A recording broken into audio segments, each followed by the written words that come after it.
এটা কি ঔষধি গাছ? জি, কি কি কাজে লাগে? এটা জন্ডিসের জন্য এক নম্বর। জন্ডিসে? গাছটার নাম কি? এটা আপাং গাছ।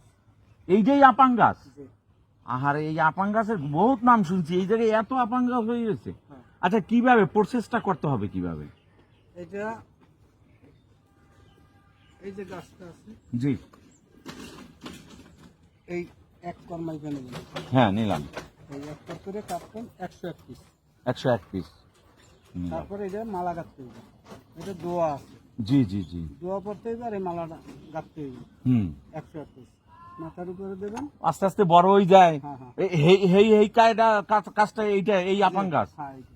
ওহো, যাই হোক, আপনার কারণে আজকে একটা এই আপাং গাছ চিনলাম, একটা উপকারী। আমি ছোটবেলা থেকে দেখছি অনেকেরই ওই যে একটা মালা মাথায় দিয়ে রাখে, আস্তে আস্তে এতটুকু বলে, মালাটা হবে এতটুকু, কিন্তু আস্তে আস্তে বলতে বলতে যায়। বডি বাইরে বাইরে যাবে। হ্যাঁ হ্যাঁ হ্যাঁ, ঠিক আছে, ধন্যবাদ চাচা।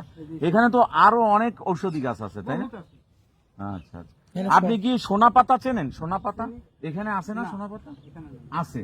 না, এখানে নেই। ওই সামনে দেখেন আপনি, ওই যে ছোট ছোট হলুদ ফুল, ওই জায়গায় দেখছি আমি। নাই নাই নাই নাই না? ওটা আলাদা। ও, ওটা বাগান আছে, ওটা এমনি হয় না।